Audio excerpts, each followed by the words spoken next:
Espero que toda esta conversación acerca de la adoración en la iglesia haya despertado en ustedes muchas inquietudes acerca de cómo podemos nosotros llevar al pueblo de Dios a una comprensión mejor de la grandeza de Dios a través de lo revelado en las Sagradas Escrituras.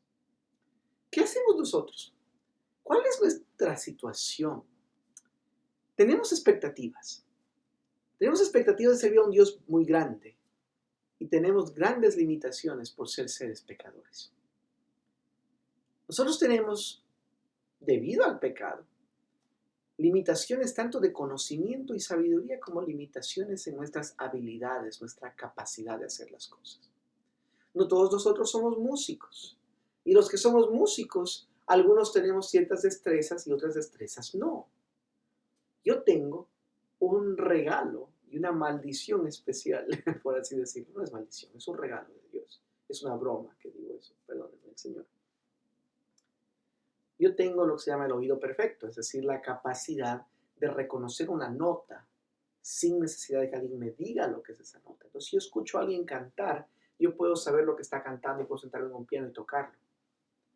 Al mismo tiempo, yo también puedo sentarme y escuchar a alguien y saber, usted está desafinado. Y eso me ha causado pues, en mi vida muchas dificultades y mucha bendición. Pero hay muchos músicos de que no tienen esto. Entonces ellos tienen que leer la música o tienen que aprenderla. Alguien tiene que indicarles cómo cantar, qué canciones, qué notas, qué acordes. Entonces esto nos recuerda a nosotros en cierta manera cómo el cuerpo de Dios es unidad en diversidad. Somos seres tan diferentes, tan diversos. Venimos de perfiles y de situaciones muy diferentes. Y lo único que nos une es la sangre de Cristo, es la redención en Cristo Jesús, su cruz, su resurrección, su evangelio. Nosotros venimos a estas materias y salimos de esas materias con preguntas, tal vez con más preguntas de las que teníamos antes de empezar este curso. Y vemos nosotros de que vamos a tener un nivel de conocimiento diferente. Van a haber personas que tengan un mayor conocimiento bíblico, van a haber personas que hayan estudiado más la Biblia, que hayan pasado más tiempo en la palabra, van a haber otras personas que tengan una capacidad musical, una capacidad de lectura, poética, de predicación muy buena. Y van a haber personas que estén ellos sufriendo para ver cómo leer. La iglesia es diversa y nadie es más o menos que nadie en ese sentido. Todos somos uno en Cristo. Algunos de nosotros tienen responsabilidades pastorales, otros no. Pero en Cristo Jesús somos unos, somos uno. Y tenemos unidad a pesar de nuestras diferencias y diversidad. Entonces, nosotros llegamos a una situación como la que refleja esta gráfica, en la que tenemos un conocimiento, tenemos limitante de conocimiento y limitada habilidad, y tenemos expectativas altísimas que este profesor acaba de dar, o que usted mismo tenga. ¿Cómo llegamos a ese crecimiento? Pues tenemos un punto de partida que está muy distinto de nuestra meta, de nuestro punto de llegada, que tal vez nunca lo encontremos en esta vida. Pero lo que sí sabemos es que estamos siendo santificados y que paso a paso, día por día, vamos a ir creciendo hacia esa meta. Y va a haber una brecha, como el gráfico lo indica. No es que vamos a llegar allá, así que no se haga usted de la idea de que si usted implementa ciertas reformas en su iglesia, tendrá adoración bíblica. No, no funciona de esa manera tampoco. Pero querer moldearnos, querer imitar más a Cristo cada vez, es algo que nosotros debemos seguirlo y debemos seguirlo con toda nuestra ansia y toda nuestra vida, todas nuestras agallas y toda nuestra tenacidad. Leamos más la Biblia en nuestra vida individual y en nuestra vida colectiva como congregación.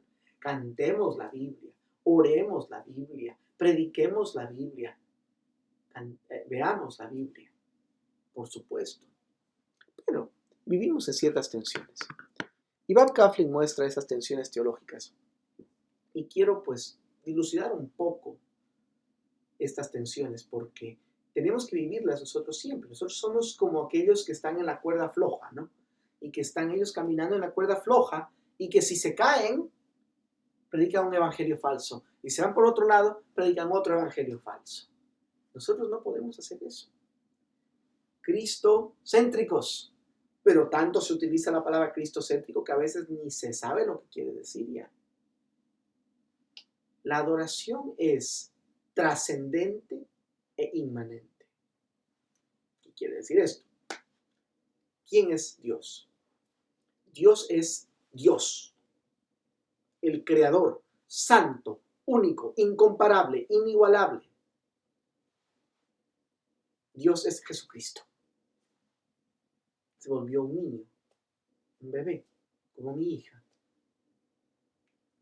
como yo.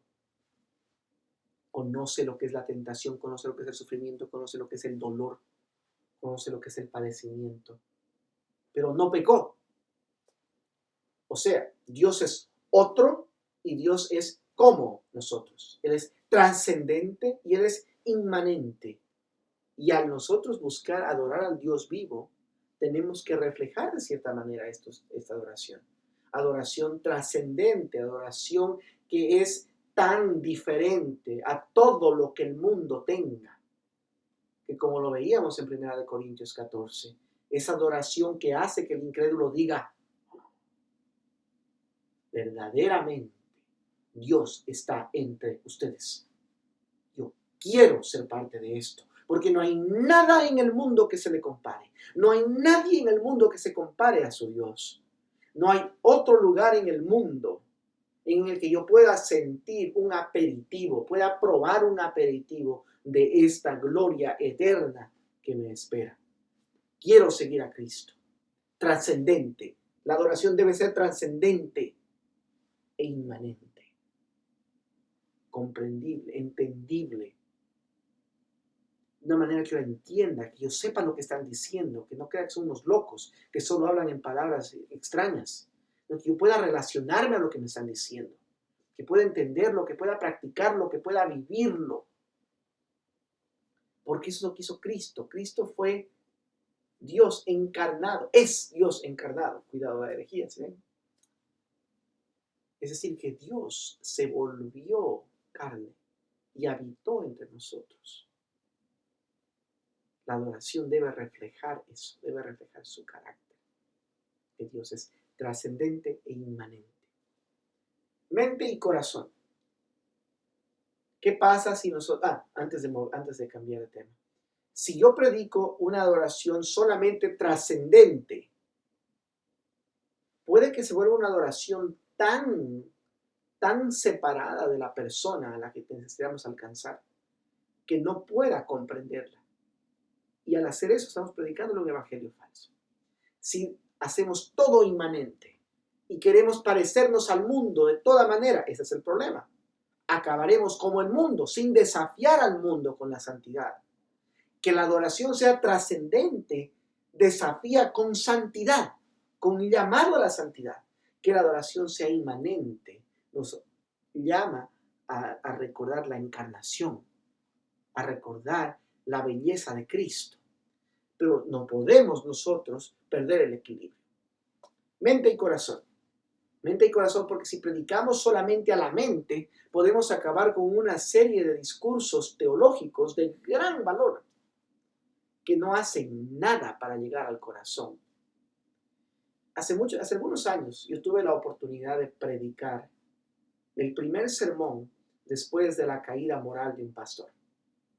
Este pastor había fallado de manera moral a su congregación, a Dios.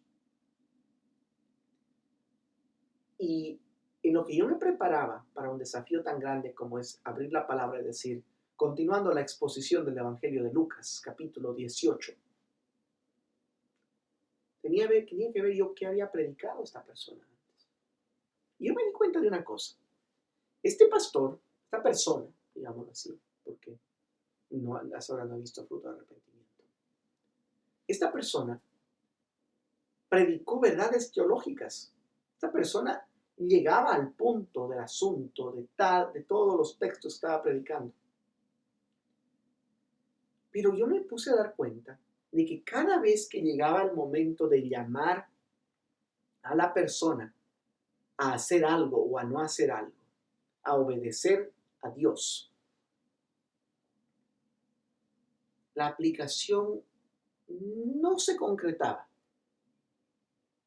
Era siempre acerca de otros, ejemplos de otros.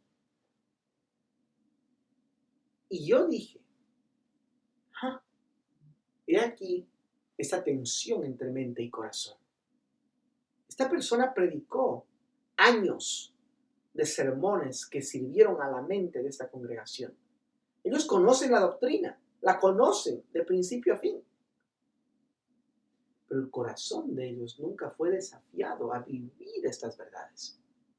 Y el pecado del pastor fue el pecado de las personas de la iglesia.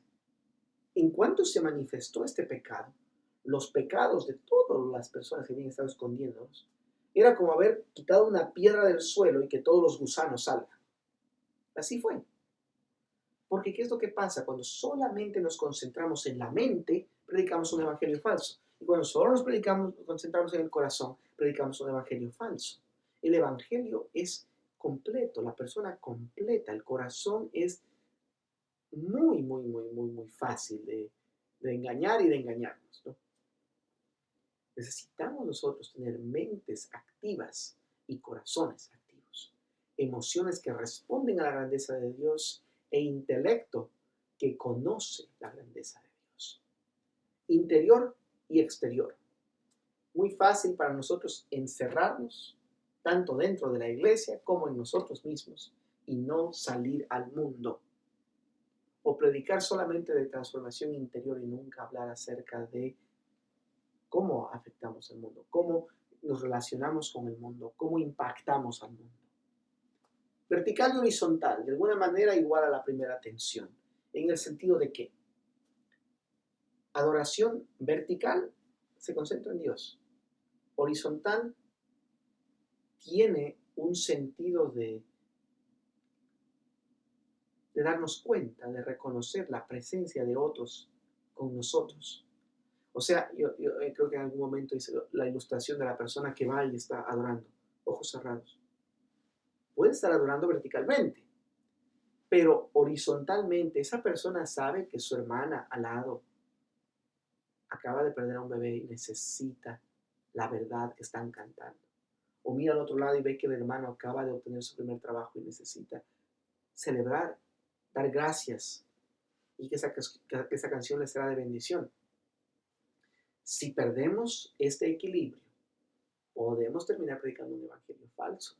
Porque si nos concentramos solamente en Dios, podemos acabar con adoración individualizada, lo cual es muy extraño, les parecerá a ustedes, de que si supuestamente estamos concentrándonos tanto en Dios, ¿por qué voy a acabar concentrándome solo en mí? Es porque se vuelven mis necesidades, mis problemas, mis emociones, mis pensamientos, mis ideas, mis quejas, mis sufrimientos, mis pesares, mis dolores, mi regocijo, y no los de la congregación. Y si nos concentramos solamente en la congregación, podemos acabar en evangelio social, en justicia social, en servir al prójimo, en hacer eventos sociales que nunca predican el evangelio. Planificado y espontáneo, no desordenado. Eso es lo que yo quiero decir. No desordenado. Porque la palabra de Dios nos habla que Dios es un Dios de orden y no de confusión, como vimos en 1 Corintios 14. Necesitamos nosotros tener una estructura del servicio, aunque no sea muy formal, aunque el contexto que usted tenga le lleve a hacer un servicio de adoración un poco más informal. Tiene que tener un nivel de planificación. Usted tiene que saber qué canciones va a tocar y por qué. ¿Por qué las enseña? ¿Cuál es la meta a largo plazo? ¿Qué le quiere enseñar a la congregación a través de esas canciones, a través de esos textos? ¿Qué estamos enseñando acerca de la teología de la iglesia a la iglesia? ¿Cuál es nuestra responsabilidad en ello? Debe ser planificado, pero al mismo tiempo espontáneo, porque hay cambios en la historia de la vida de la iglesia. Hay situaciones que se van a dar. Hay momentos de dolor, hay momentos de gozo que van a venir de manera inesperada. Usted va a planificar un precioso servicio de regocijo al Señor. Va a predicar, qué sé yo, uno de los salmos triunfales.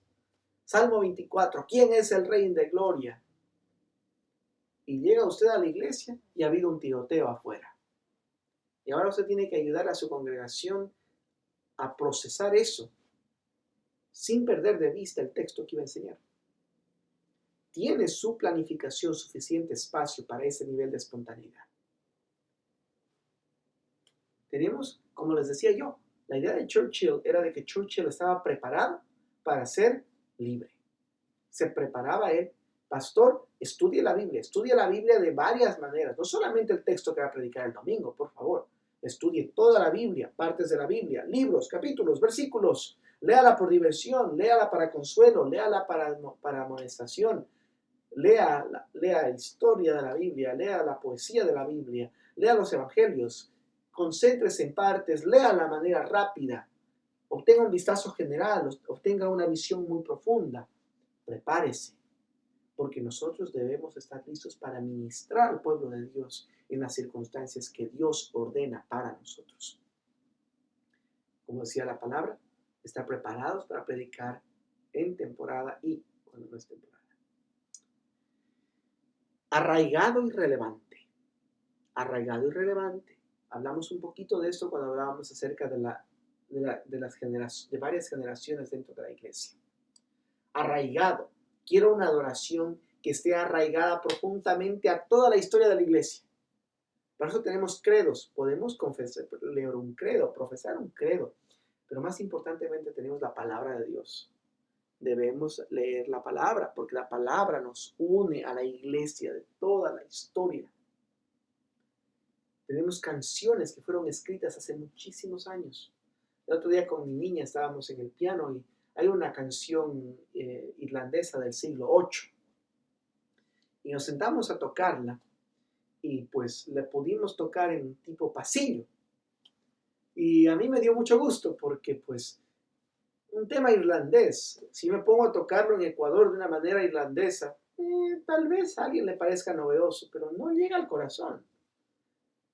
Pero no sé, yo con ese tipo pasillo, con esos acordes que pusimos, dije tal vez le hable a alguien. Ahora, tal vez no a un jovencito, pero no sé. Y eso me refiero a que yo no puedo concentrarme solamente en la persona que va a escuchar. Yo debo concentrarme en mi Creador, debo concentrarme en Dios. Pero no es aislado de todos estos otros factores. Al hacer eso, yo estoy tratando de hacer algo que es tanto arraigado. Una canción que ha sido cantada por 12 siglos en la iglesia y que tiene ese poder de haber sido cantada por generaciones y generaciones y generaciones y generaciones de santos. Y al mismo tiempo algo que sea relevante, algo que sea útil para las personas que he sido yo llamado a servir. El otro día escuchaba yo a alguien que mezcló un yarabí con reggaetón. Y yo digo, bueno, ¿puede Dios usar eso para su gloria? Absolutamente. ¿Es siempre sabio hacer eso? No necesariamente. ¿Lo utilizaría yo en un aspecto congregacional? Muy probablemente que no. Porque también no olvidemos nosotros de que la música tiene ciertos elementos que son profundamente anclados a nuestras emociones. Y al ser anclados a las emociones, traen recuerdos. Y si alguien estuvo pero muy profundamente en el mundo, esa música puede que le ministre. Y de hecho, yo veo a muchos ejemplos de cantantes que han hecho una labor maravillosa de predicar el evangelio en esos ritmos. Pero en una oración corporativa pueden traer recuerdos de una vida pasada, de una vida pecaminosa. Es posible. Yo no quiero ser piedra de tropiezo también, pero quiero ser relevante. Entonces, estas son discusiones que se deben tener y por eso es lo que usted no debe servir solo. Una pluralidad de ancianos es algo fundamental. Un elemento congregacional de la iglesia es fundamental porque necesitamos escucharnos. Los líderes tienen que ayudar a dirigir a la iglesia, ayudar a llevarla en el camino de Dios. Pero la iglesia también tiene que decir, cuidado, pastor, yo no sé lo que está haciendo. Permítame hablar. Entonces, ser arraigados, tener un ancla en Cristo primero, pero también recordar de que esa ancla es una cuerda grandota que nos está llevando a la iglesia primitiva. Tenemos nosotros siglos y siglos de material que ha sido preparado para adorar a Dios, del cual podemos nosotros valernos hoy para adorar a Dios de una manera santa. Pero al mismo tiempo tenemos el desafío grave de lo que diría John Stott, que es escuchar con los dos oídos. Con el un oído escuchar a la palabra de Dios y con el otro oído escuchar al mundo para saber qué es lo que está preguntándome el mundo. No para volverme como el mundo, cuidado, pero para saber lo que está preguntando el mundo, para yo poder entender cómo llevarles a ellos el mensaje de salvación. Entonces, cuidado, porque estos temas se pueden volver tan candentes, nos podemos poner tan emotivos acerca de esto y decir, jamás yo haré eso en mi iglesia. Dios no lo manda, eso es del diablo. Y tengo que decir, cuidado. Hay cosas que claramente se deben de rechazar. Pero hay cosas de que nosotros tenemos que dar un cierto nivel de espacio para que se puedan dilucidar en el aspecto congregacional de la iglesia. ¿Cómo podemos ser nosotros tanto arraigados a la historia de la iglesia para resguardar nuestra doctrina y nuestra fe, para dar gloria a Dios, para no estar reinventándonos la rueda cada vez?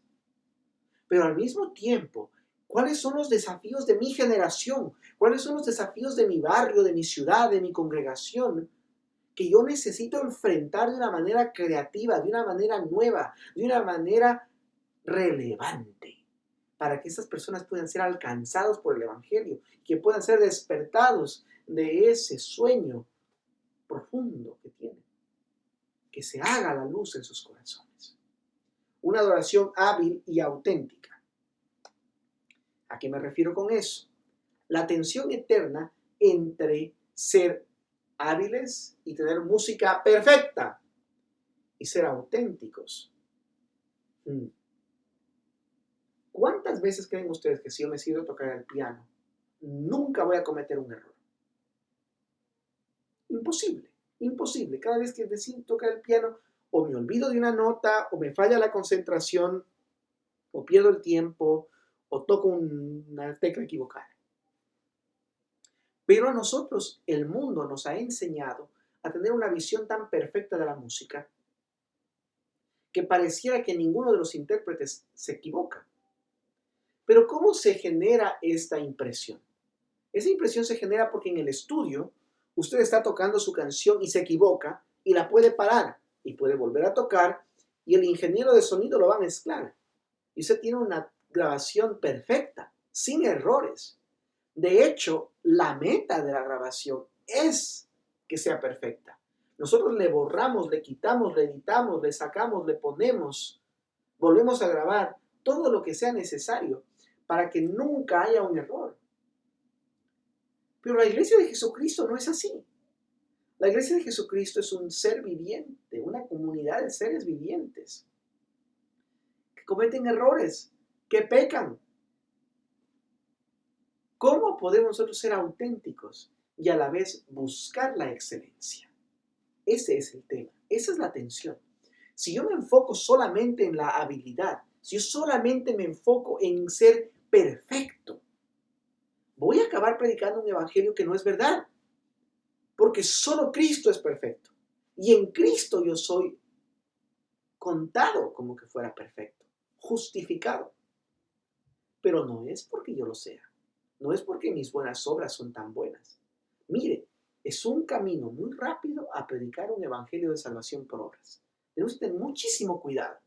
Pero a la vez, en una temporada de la historia del mundo tan rara como la nuestra, en la que todo es terapéutico, todo es psicología, todo es víctima, todo es autenticidad, dicen. La gente se deja crecer la barba así feísimo, dice, yo soy auténtico, dicen. Bueno, tal vez. Pero tenemos que tener mucho cuidado de que en querer ser auténticos no se forje eso en nuestra identidad.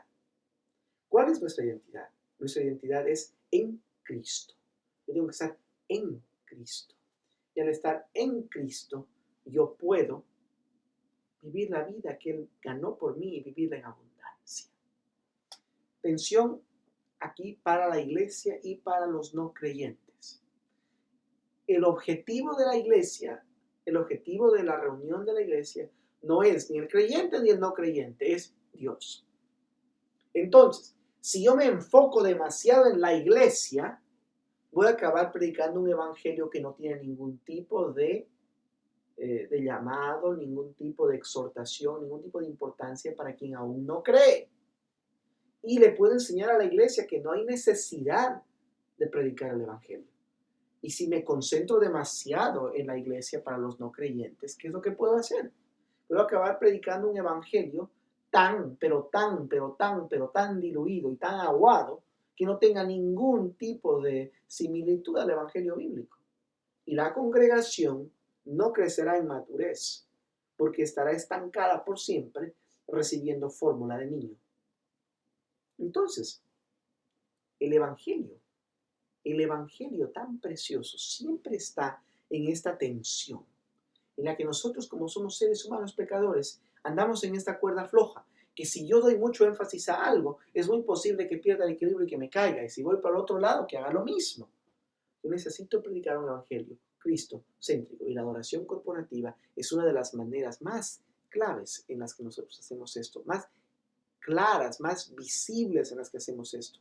Porque nosotros tenemos un nivel diferente de todas las personas que vienen a nuestra congregación. Y es este momento, uno de los momentos más formativos que tenemos. Porque en el domingo nosotros podemos no solamente gozarnos en el Señor, sino que también nosotros podemos formar a la iglesia. Podemos darle las pautas, el camino, la dirección que necesitamos que sigan en Cristo Jesús. Entonces, todo importa, todo importa. Lo que hago y lo que no hago en mi vida privada de lunes a sábado importa mucho, porque se va a mostrar en la santidad que yo tenga cuando venga a reunirme con los santos el día domingo. Al mismo tiempo, las canciones que se escogen, los textos bíblicos que se escogen, la preparación exegética para los sermones, todo esto importa. ¿Por qué? Porque necesitamos nosotros reflejar la verdad del evangelio. Necesitamos nosotros mostrar la grandeza de la gloria de Dios. Entonces, le exhorto a que al leer la Biblia, al cantar la Biblia, al orar la Biblia, al predicar la Biblia, al ver la Biblia en el marco congregacional, siempre tengamos presente nosotros la maravilla, la belleza de la gloria de Dios, la nutrida por su palabra y mostrada en el fruto de vidas que complacen a Dios, que buscan su santidad. Y por tanto, presentar nosotros al mundo un testimonio fidedigno del poder de Dios para salvación, de que su paciencia es para que nosotros lleguemos a tener un conocimiento de la verdad y seamos salvos. Oremos. Gracias, Padre, por esta oportunidad de escudriñar tu palabra, de sacarle el jugo, Señor, para comprender más de tu grandeza, más de tu naturaleza, más de tu poder. Señor, yo te pido por los estudiantes, Señor, que tú les des toda la sabiduría para aplicar estos conocimientos, para enseñar a la congregación con toda paciencia, mansedumbre y gentileza. Y al mismo tiempo, con la autoridad que viene de tu palabra, de tu Cristo, Señor, para que todo el mundo sepa las buenas nuevas del Evangelio, que Cristo vino al mundo para redimir a pecadores como nosotros, primeritos, a la cabeza, enfrente, mostrando tu gran paciencia como ejemplo para aquellos que han de creer en ti para vida eterna. Muchas gracias, Señor, por tu bondad. Muchas gracias a los estudiantes por su atención a estos temas tan importantes.